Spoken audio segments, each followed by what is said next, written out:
Daawwattoota keenya kabajamoo akkam jirtu oduu qabannee dhiyaanneerraa oduu har'aa waliin allalisee kaasa'uun liigiin mirga dhala namaa gaanfa Afrikaa fi jaarmiyaalee garaagaraa haala yeroo ammaa mootummaan Itoophiyaa tarkaanfii barattootaa fi uummata nagaa irratti fudhataa jiru ilaalchisee ibsa baasaniiru. Usmaan Ukumee gabaasa dabalataa qaba.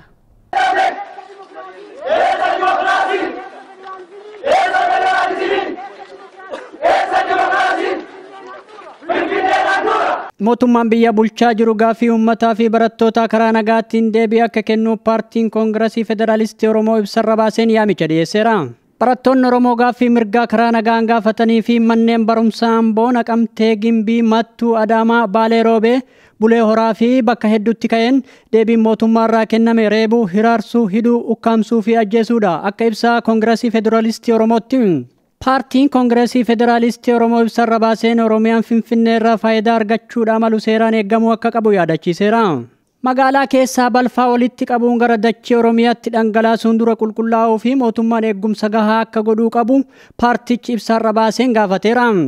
Addi bilisummaa Oromoos marsaa isaa irratti ibsa baaseen Itoophiyaa keessatti waggoota 100 ol darbaniif uummanni Oromoo kumaatamaan qe'ee fi lafa isaa irraa buqqaafamuun ari'amuu isaa gochaa Shawaa Kaabaa fi Wallotti raawwatame ragaadha jedheera.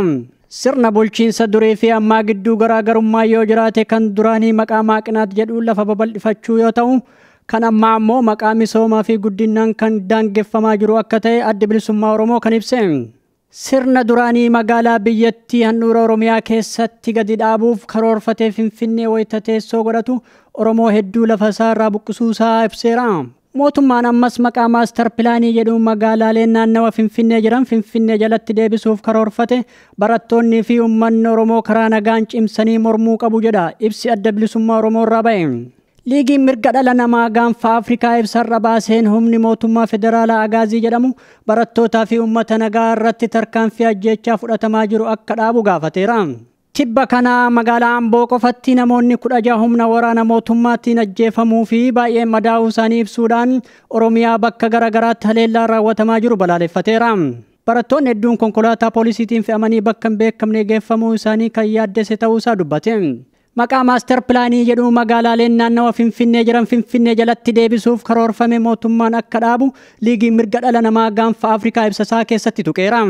Paartiin tokkummaa dimokiraasii fi haqaa guyyaa kaleessaa ibsa baaseen uummata Oromoo fi ilmaan isaanii irratti duula cubbuu mootummaa Adawaawiitiin raawwatamaa jira jechuudhaan balaaleffateera. Oromoo irraa maqaa investimentiin mootummaa qotee bultoota lafarraa buqqisaa jiru laayyootti kan hin ilaallamne waan ta'eef jabeessinee mormina jedha ibsi ba'e kun. Dhimma maastar pilaanii Finfinnee irratti mormii barattoonni Oromoo fi uummanni karaa nagaan dhiyeessaa jiran irratti tarkaanfii ajjeechaa humnoota mootummaatiin fudhatame dhaabbanni isaanii akka cimsee balaaleffatu dubbi himaan adda dimokiraataa Oromoo obbo Leencoo Baatii beeksisan. Uummanni Oromoo dararaa isarra gahaa jiru kana obsuu waan dadhabeef mirga abbaa biyyummaa isaa deeffachuuf tattaafataa jira jedhan. Alamaayyoo Qannaa guutummaa gabaasa kanaa qindeesseera. Uummanni Oromoo abbaa biyyummaa isaa mirkaneeffachuun qabeenya isaa bulchuuf mormiin gochaa jiru gaaffii heera mootummaa fi gaaffii mirgaatti kan jedhan obbo Leencoo Baatii jaarmiyaan isaanii jechuun addi dimokiraatawaa Oromoo qabsoo hadhaa uummanni gochaa jiru keessatti hirmaachuuf kutannoon hojjetaa jira jedhaniiru. Hawaasni Oromoo biyya keessaaf ala jiraatus qabsoo kanatti hirmaachuu akka qabu waamicha dabarsaniiru. Mootummaan Itoophiyaa gaaffii mirgaa uummanni Oromoo kaasaa jiruuf tarkaanfii humna meeshaa waraanaatiin deebisu kan itti fufu yoo ta'e gaaga'amaa fi badii guddaa akka fidaa jiru hubachuu qabas jedhaniiru. Dhaabi keenya adda dimokiraatawaa Oromoo sochii barattoonnis ta'ee uummanni Oromoo biyya keessatti godhaa jiru sochiin kun rakkoo hanqina dimokiraasii, rakkoo hanqina hiree murteeffannaa hojiirra oolchuu, rakkoo federeeshina dhugaa ka seeraan lafa kaahame hojiirra oolchuurraa hanqateerraa kan ka'een waggootii 23f uummanni Oromoo obsa fixatee yaaddoo fi sararni isarra gahaa jiru daangaa dabruurraa kan ka'een uummanni kana caalaa obsuu hin dandeenyu ka jedhuudhaan mirga ofii deeffachuudhaaf keessaahuu adda durummaa dargaggoota Oromiyaa kan yuunivarsiitii jiraniif mana barumsaa sadarkaa lammaffaa jiran akkasumas immoo uummanni keenya bal'aan Oromiyaa hunda keessaa kaabaa hamma kibbaa ba'aaf haga lixaatitti harka wal qabatee mirga isaa gonfachuudhaaf gaafii dimokiraasii, gaafii biyyummaatiif, gaafii uf bulchuu gaafachaa jira jechuudha. Kana nuti addi dimokiraatawaa Oromoos akkuma sagantaa keenya irratti ibsinee lafa keenye ummanni Oromoo hacuucaa tokko malee ofiin uf bulchuu qaba.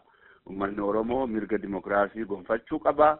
Ummanni Oromoo aadaa fi afaan isaa guddifachuudhaaf carraa ilma namaatiif uumaadhaan hayyamame hojiirra oolfachuu qaba. Akkasumas immoo ummanni Oromoo qabeenya isaa irratti abbaa biyyummaa isaa mirkaneessee qabeenya isaa to'achuu, ajajachuu akkasumas immoo ittiin fayyadamuu qaba ka jedhu gaafii bu'uuraan lafa keenye ummanni keenyas kanuma gaafataa jira jechuudha. Adda Dimokiraatawaa Oromoo dhugaadhaa bara dheeraadhaaf yeroo qabsoo godhaa turre keessatti hanqinni argine keessaa yeroo dhaaba keenya adda bilisummaa Oromoo keessa turre ummata keenya keessatti argamnee qabsaa'uu qabna ka jedhuudhaan kaayurfannee lafa kaa'annee socho'aa turre jechuudha. Yeroo kanatti jaarmaan siyaasaa, hoogganni siyaasaa ummata keenya keessatti argamee ummata keenya wajjin hiriiru, ummata keenya wajjin hadhaa kanaafis uf qopheessu, qabsoo kanas ammoo akka inni galiidhaan gahu geggeessutu isarraa eeggama jechuudha.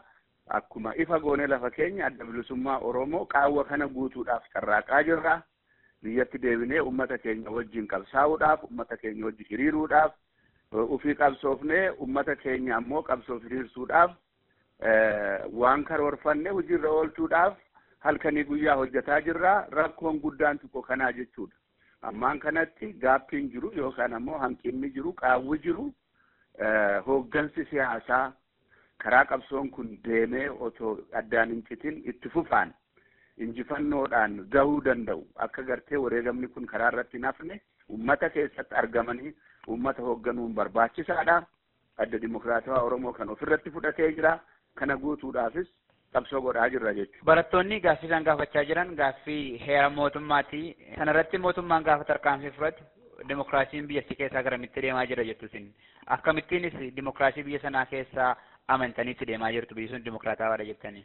Rakkoon guddaan biyya san keessatti wanti seeraan lafa kaa'ame, wanti akka isaa siyaasaatitti himame, dhimmi ammaa achi erga argitee gaafa dargii kuffisan biyyattii Itoophiyaa jedhamtu tun akkanaan fuulduratti deemti jedhamee sirni federaalaa lafa kaa'ame jechuudha. Dhugaadhaan ammoo sirni federaalaa hojiirra oolaa hin jiru jechuudha. Sababni cututu argitee ummata biyya sanii, aangoo biyya sanii hunda dhuunfatee ummata akka ofii barbaadetti bulchaa jira jechuudha.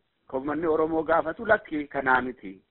Seerri biyyatti tumatte hojiirra nu haa oolu. Federeeshiniin dhugaa haa ta'u.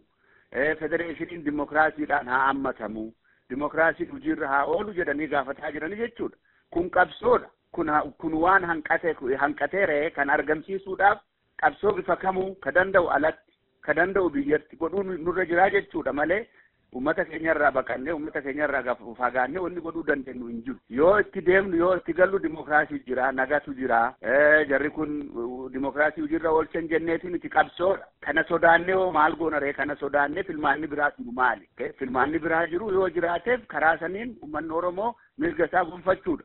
Nu ammatti kan nutti mul'atte hammamis dhiphaa ta'u.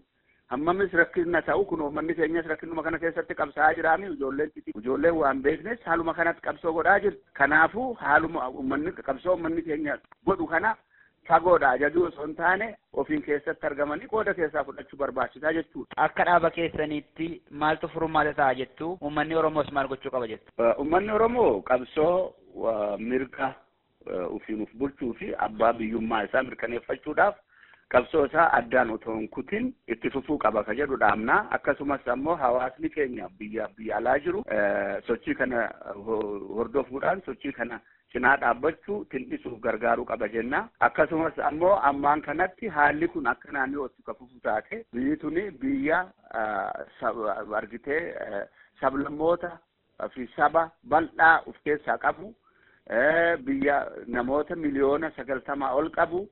Rakkoon kun akkanaan yoo itti fufu taate gaagahamni inni dhufuuf deemu hedduu waan daangaa dabru ta'uu danda'a. Kanaaf ammaan kanatti dhaabbotoonni namni dhimmi kun laalu biyya san keessatti mootummaas ta'e mormitoonni saboonni bakka bu'oonni saboota adda addaas walitti dhufanii karaa rakkoo waggaa 23 biyya san hudhee jiru hiikanii gara fuulduraatitti akkaataa uummanni itti deemuu danda'amu, akkaataa mirgoonni itti guutamuu danda'an, akkaataa dimokiraasiin hojiirra ooluu danda'u, akkaataa filmaanni haqaaf banaa dhugaa ta'e hojiirra ooluu danda'u irratti mari'achuu qabu jechuudha.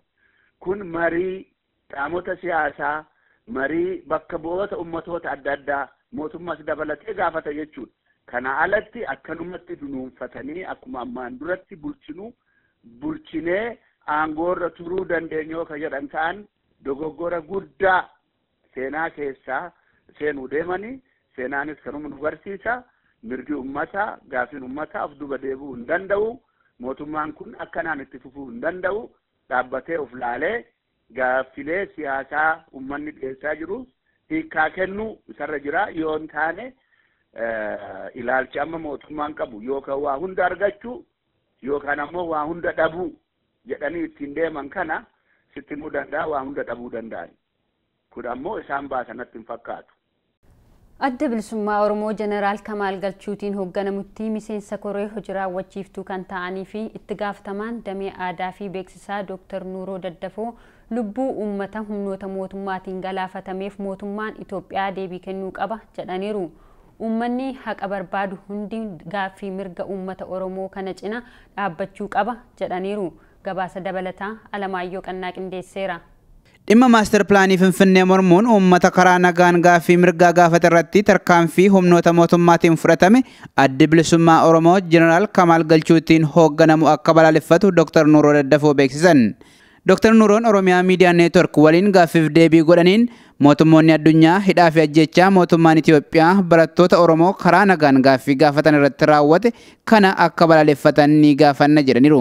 Duraan dursee ka beekamuu qabu wanni barattoonni Oromoo yuunivarsiitoota adda addaa keessa jiran gaafatanii gaafii mirgaati. Kunillee maali magaaloleen naannoo Finfinnee jalatti galuun eenyummaa Oromoo balleessaa qooda Oromiyaan yookaan mootummaan Oromiyaa Finfinnee irraa argatuu malu faallessaa waliigalatti dubbiin kuni ilmaan Oromoo warra dhimmi ilaalu odoo mari'atamin badii fi mishoomni uummata Oromootiif naannoo san jiruu fi ifatti hin ta'in us jedhamee magaalolee adda addaa Finfinnee jala galcha kan jedhu pilaaniin kun sirrii miti haa sirraa'u abbaa dhimmaa haa laalu jedhanii mormii dhiyeessuun gaafii gaafatuun mirga gaafatanii ilmaan Oromoo ijoolleen Oromoo mirga gaafatanii kan agartee kana gaafatuun mirga qofa odoo hin taane dirqama nama hundaati. Oromoo ta'uu qofa hin qabu namni waan isaan taane akka heera biyya saniititti gaafatu mirga isaati. Nama kana gaafate ammoo ajjeesuun tumuun hidhuun dhugamatti balaaleffamuu qaba. Kana ka balaaleffatu Oromoo qofa ta'uu hin qabu. Ilmi namaa nagaan karaa heeraaf seeraatiin gaafii dhiyeeffatu ka amanu namni hundinuu balaaleffatuu qaba jechuudha. Jaarmiyaa ta'uu qofa hin qabu. Jaarmiyaa maqaa Oromootiin socho'u ta'uu qofa hin qabu. waliigalatti jaarmiyaan mirgi karaa seeraatiin kabajamuu qaba. Ilmi namaa waan isaan taane mormee gaafii dhiyeeffatee qaama dubbii ilaaluun deebii argatuu qaba. Ka jedhu hundi ka afoo dhaabatuu qaba. Nullee akkasumatti afoo dhaabannaa maal jennaan biyya san keessatti gaafii mirgaa gaa'oo gaafatan nama ajjeesuun heeraaf seeraan hoo bulla jedhan hidhuun dhugamatti dhaabatuu qaba jennee amannaa. Kanaaf agartee sochiin ilmaan Oromoo godhaa jiran barattoonni Oromoo godhaa jiran gaafii haqaati, gaafii mirgaati. Kanaaf nu qofaa miti namni hundinuu ilmi namaa hundinuu akka nama tokkootitti akka jaarmiyaatitti akka hawaasaatitti akka addunyaatitti gaafii mirgaa ka gaafatame kana deeggaramuu qaba. Gaafii kanaaf agartee nama ajjeesuun nama hidhuun waan biraatiif sochoosan jedhanii agartee karaa faallessuun sirnaa miti seeraa miti balaaleffamuu qaba.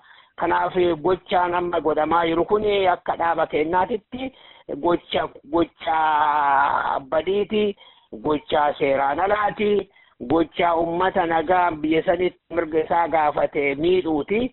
kanaaf nullee akka jaarmee Oromoo tokkotti inni balaaleffannaa mootummaan kun namoolee ajaja mootummaa kanaatiin ummata keenya dararaa jiran, hidhaa jiran, ajjeechaa jiran, gochaa kanarraa akka dhaabatan, gochaa kanarraa dhaabatanii gaafii seeraa fi mirgaa kaka'e kan barattoonni Oromoo, uummanni Oromoo gaafatu kana karaa qajeelloon akka deebii kennan jabeessinee gaafanna.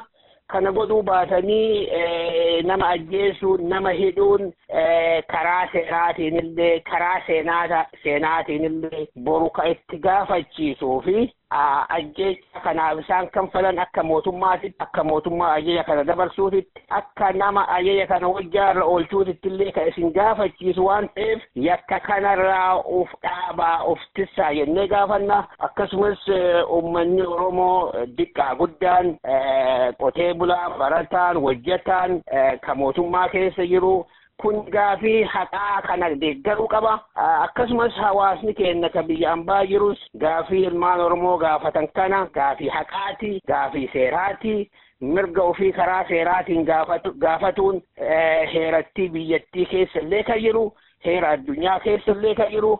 Kanaaf gaafiin barattoonni Oromoo yuunivarsiitota adda addaa keessa jiran kaasan gaafii haqaa waan ta'eef deeggaramuu qaba. Gara biraatiin mootummooleen addunyaa gaafii haqaa ilmaan ijoollee gaafatan kana mootummaan hidhee ajjeesuun seeraa fi sirnaa ala ta'uu isaa akka balaaleffatu jabeessinee gaafannaa jechuudha. Mootummaan jiddugaleessaa ofiin kan jedhu poolisiin federaalaa, poolisiin naannoo Oromoo ilmaan Oromoo gaafii haqaa, gaafii nagaa karaa nagaatiin gaafatan kana deeggaruu qabanii. Kanaaf agartee gaafiin gaafatan gaafii haqaatiin mirgi kaakaadhaan argamu, mirgi ni gaafatama. Haga gaafiin isaanii deebii argatutti falmii isaanii karaa nagaatiin itti jiran kana itti sufuu qabanii. Falmii isaanii kana ammoo namni haqa barbaadu, namni karaa nagaatiin gaafii gaafatu amanu Oromoo qofa ta'uu qabu. Sabaaf sablammii biyya san keessa yeroo hundi gaafii ilmaan Oromoo kaasan kana gargaaree waliin dhaabatuu qaba. Haga gaafiin gaafatame gaafii haqaa waan ta'eef haga gaafiin deemuutti falmiin yookaan mormiin karaa nagaatiin itti sufuun barbaachisaadha kan jedhu amannaa jechuudha. Isaanii dhiyeessuu qaba hoo jennu asirraa agartee nuti mootummaan kun haala isaan ajjeesu, haala isaan miidhu kana du'uu qabanii jechuu kennaa miti. Gaafii mirgaa gaafatanii gaafii mirgaa gaafatuun ammoo haqa. Namni haqa isaa gaafatee akkuma beekamu bakka adda addaatitti miidhaa isa dhaga'uun ni mala. Haa ta'u malee gaafiin ilmaan Oromoo ijoollee Oromoo gaafate kun gaafii haqaati. Gaafii haqaa kun deebi'uu qaba. Haga gaafiin kun hin deebinetti ijoollee Oromoo barattoota qofa odoo hin taane kan agartee Oromoo hundi gaafatuu qaba. Qotee bulaan Oromoo gaafatuu qaba. Barsiisaan Oromoo gaafatuu qaba. Hojjetaan Oromoo gaafatuu qaba.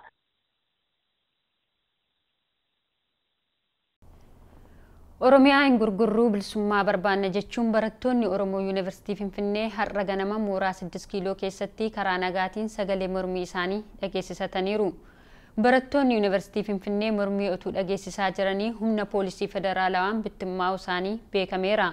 Mormii kanaa wajjin haala wal qabateen barattoonni 10 to'annoo poolisii jala ooluu isaanii himamee jira.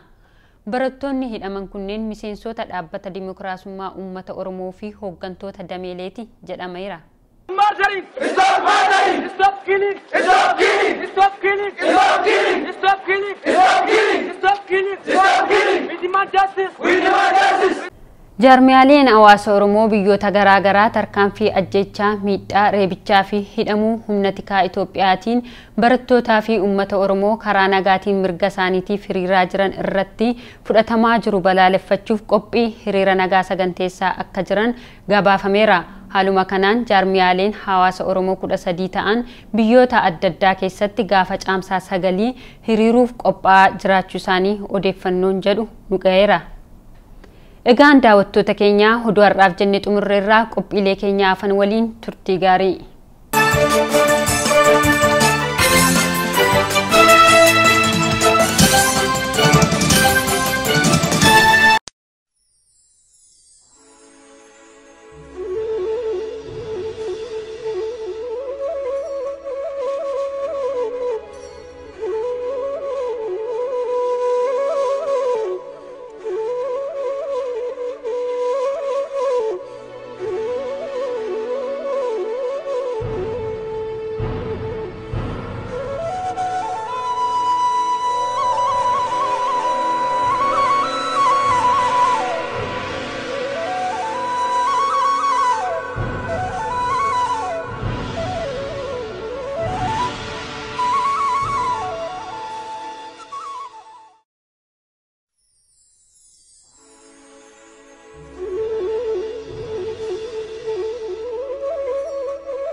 tasanfayne godani sarmamurani Señor mata boti koti akabo sonajrani baroni darbanon dumtu sabako gada boicha mono fesise nutanaera ke bicha muda kubsatani karande mani gufu balbala halalani berandar bani mukti tokko winara male ko bambo bawo ilmi namas kutawal kunan bilisamba muda kubsatani karande mani gufu balbala halalani berandar bani mukti tokko winara male ko bambo bawo ilmi namas utawal kunan bilisamba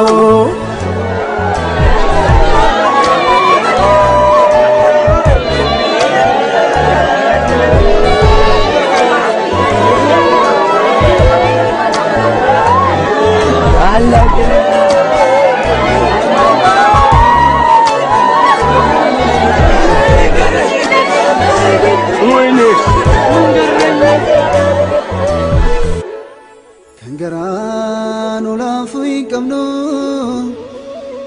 undum tu ebo mersa madike nyanya teruge nurati male malchisa mergisa bakosar pame kesar ragodam fama barate galmasangau sorrisa sumim falama amen duka jabdemi damte korang kurkote hamon siga jige urtuban rumai sate kero fike konfeta bachun ya dota era Sagale shama watan nagamera Hamen nuda jabdemi dapte borangur gorte Habon sida jige utuban umasati Kerom fike konfeta bachun ya dota era Sagale shama watan nagamera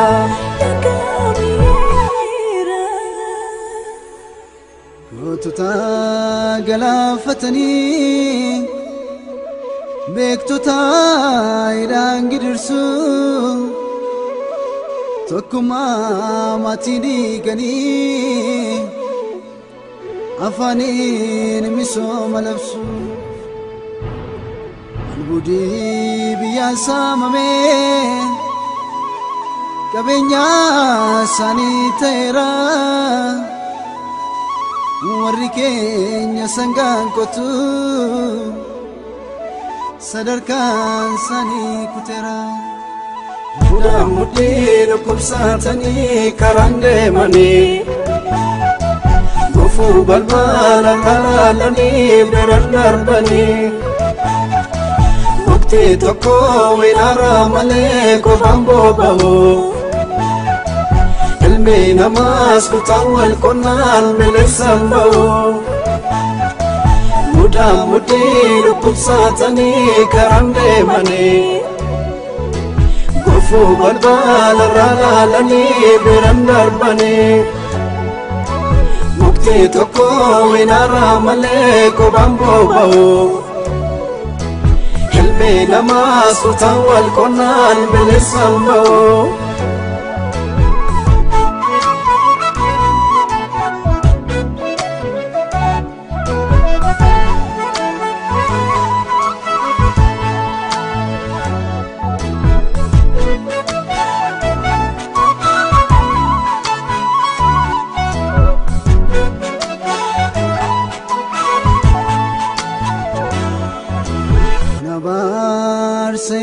miti mootiin biyya ormaanu dhaane gogiinsa maandachee seenee sanyii miidhaanii maseenee qomoon koo kadhattuun qabu nurraafee kanii farjoomnaa harroon dumtinuu darbee harcaa biyyaan baawinaa harmeen duddaa cabdee miidhamtee koraan gurgurtee hamoon siidaa jigee utubaan dulloomaa isaatti kerroo fiigee kolfee taphachuun yaaddoo ta'eera sagalee shaamarran wawwaataan nagaameera harmeen duddaa cabdee miidhamtee koraan gurgurtee hamoon siidaa jigee utubaan dulloomaa isaatti kerroo fiigee kolfee taphachuun yaaddoo ta'eera sagalee shaamarran wawwaataan nagaameera siyaasa keenya yakkanii kan isaanii labsataniiru afaan qawween dorsiisanii bara dheeraa bitaniiru abbaa biyyummaa mool qabnee shororkeessitu jedhanii akka bineensa daamsamnee meeshaa mayyaa jaarratanii budaan mudhii dhukkubsatanii karaan deemanii gufuu balbala laalanii biraan darbanii muktii tokko wilaara malee kophaan boba'u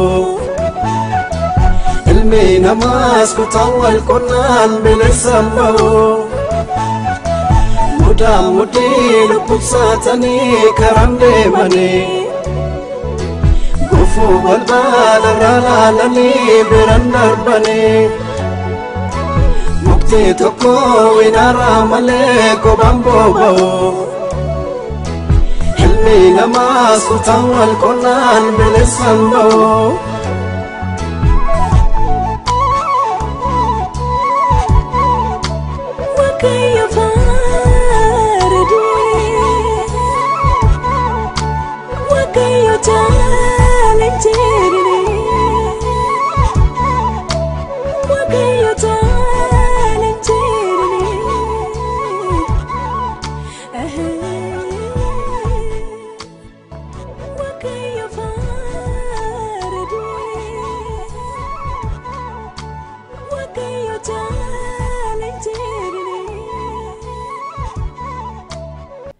daawwattoota keenyaa qophiilee keenya har'aa xumurreerraa bor qophii biroon hanga wal agarruutti nagaan tura.